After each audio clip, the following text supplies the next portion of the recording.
Hey, what up? What's happening? It's the OG, the King, and you be checking me out on the Afrotape.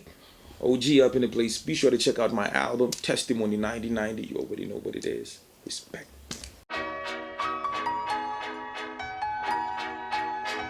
And listen up.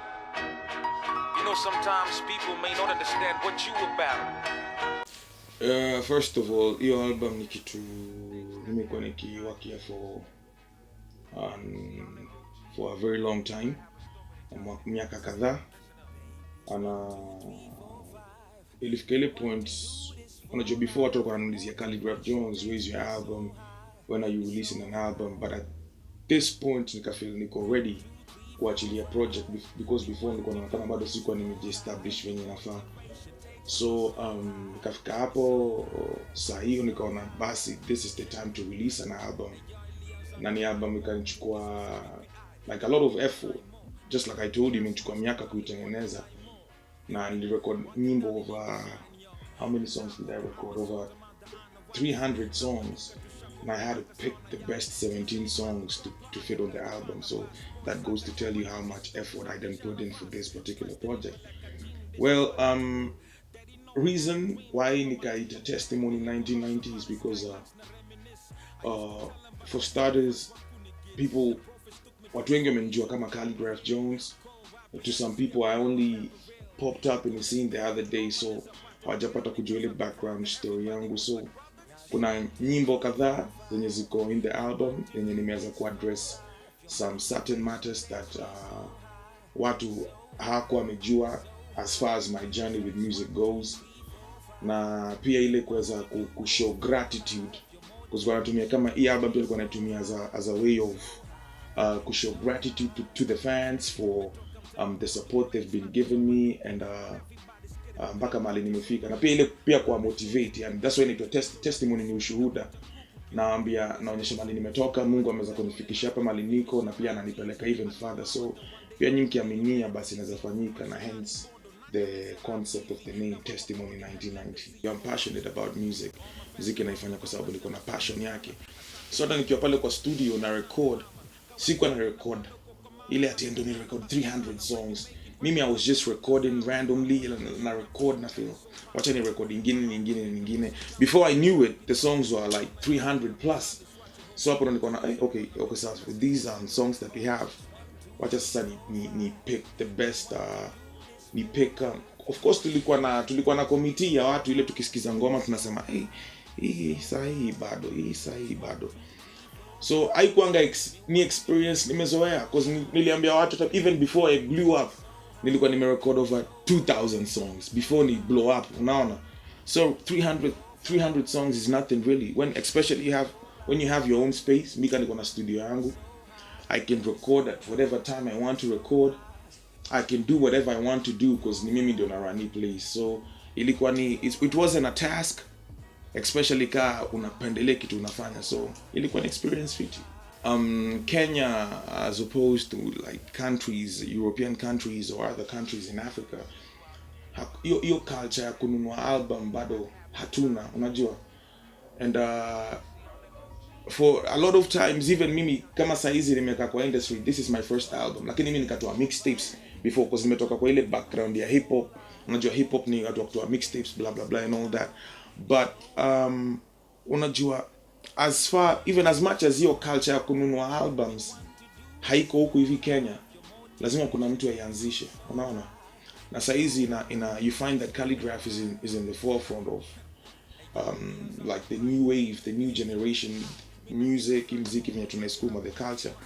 So mimi mwenyewe nika feel like I needed to take this task, because if I don't do it, then who else is going to do it? Not only me, but tuko na hata nani, we have other people who are actually releasing albums. Hii mwaka tu tuko na album ya Dela, tuko na album ya Octopizo, tuko na album ya who else? Sauti Sola also about to release an album.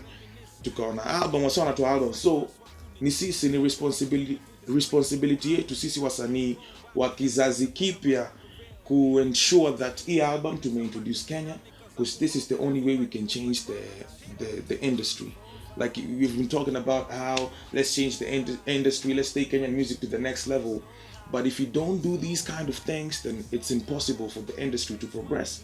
Hence, mimi kufanya hii album. I love all my songs. I equally the same. Unajua.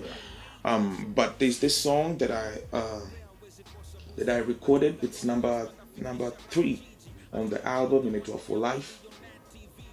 That is my favorite track because na feel hiyo ndo track yenye nimeweza elaborate story yangu yani in a certain way that a lot of people will understand. So you know my favorite track, number 3, For Life, Khaligraph Jones. When you make it, when talk with Naktazama, I'm on a mission, to show that it's so possible.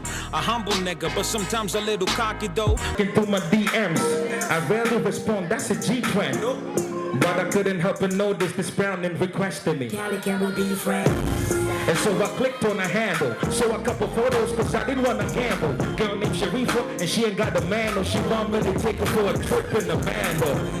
Hiyo ngoma haikuwa kwa album. I had to chuck a song from the album ndo ni fit hapo because nilifeel ni kama watu wengi pia the current generation wange relate na hiyo story, unaona. But it's something that I wouldn't say that I've personally gone through it, but I was just trying to fit myself in some other person's shoes because just like I said, watu wengi wanaweza relate na hii story na ni kitu nimeona. Of course hata kama mimi mwenyewe sija experience, but nilijiweka kwa hiyo position, yani kama mtu mwenye na go through hiyo. Na nikitu pia me being the OG that I am, of course I have a lot of influence out here of a lot of people and from the opposite sex as well. So my Instagram is always popping. I'm seeing these girls, blah blah blah, nini. And I felt like I needed to make a track out of this concept, and that is what I did exactly. Na hiyo ndio ilikuwa ngoma. Haikuwa kwa album, lakini nilipoweka a short clip on Instagram, nikaona ile reception watu wameipatia, nikasema okay, I actually think this song is going to be on this album because wase wanaipenda yani manzi. So ilitoka tu hivyo yani because mimi napenda kuangalia situation inafanyika na hiyo situation na try to incorporate those ideas into the music that I do. Yeah. Nilikuwa nimeambia wase ndatengeneza album. For the longest time, like the level of anticipation was way up there. So, Mimi, being the OG that I am, I had to go out of my way, and ensure that all the names that are going to be part of the album need A-class names, like unajua names that wala say wako equally talented as me, or even probably even more talented than me. Na hiyo ndio the criteria that I used. And of course, for ngoma kama Don't Know, your KO, featuring KO.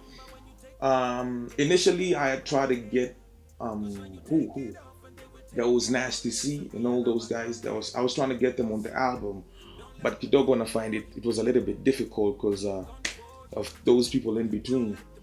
KO najua ni OG, KO ni OG. So because niko naona sasa kama this is the kind of situation that I'm facing with these new generation acts. So itakuwaje na KO? KO ni OG. Because even from the get, because sikufikiria naweza approach KO nini. Nikafanya pale kwa Twitter. Nikamhala like, yo man, I'm trying to get at you. Holla at me if you can. Hata kwa ngoma nikasema, just from a mention, KO got back to me. Na ain't that a G move? KO from a mention, I can respond like, yo Khaligraph Jones, I fuck with your music. I like your music, man. Let's work. Na hivyo ndio ikafanyika yani manze. Tuka nini? Akasikia ngoma ikambamba. Yani venye tulivibe ilikuwa ni poa because unajua game recognize game, talent recognize talent. So akaona hivyo na ikakuwa ni very smooth process. Same thing with Mr. Easy. Mr. Easy alikuja Kenya and he was performing out here. But understanding how situations are, that point when you have they bring an act from outside the country to perform, there's always those people wale watu wengi hapo katikati that wanna make it impossible for mtu kama Khaligraph kuvibe na mse kama Mr. Easy poa. Mtana mimi niko na character fulani yani. Mimi sema muziki yangu itaniongelea. Mimi si ule mtu nitajaribu kujipendekeza ati na nini. Nasema tu ndakupata either kama sitakupata sasa ndakupata kwa avenue poa ile ita allow for a proper conversation to happen. Mr. Easy akarudi country yao. Kwa Instagram ndio tukaanza kuongea, kaniambia hey man, I saw your performance, it was dope, I wanted to meet you but unfortunately because of the circumstances it was hard nini. unaona, na ikakuwa hivyo yani. So ni ile inalingana tu na ile ni vibe gani unapata nayo na wasee yani, na wasee wanakurespect aje, because unajua at the end of the day ka respect si mutual, then nothing is going to happen. But if the respect is mutual, then yeah, it's gonna go down. 4-5 for life. It's so high, it's so high, it's so high.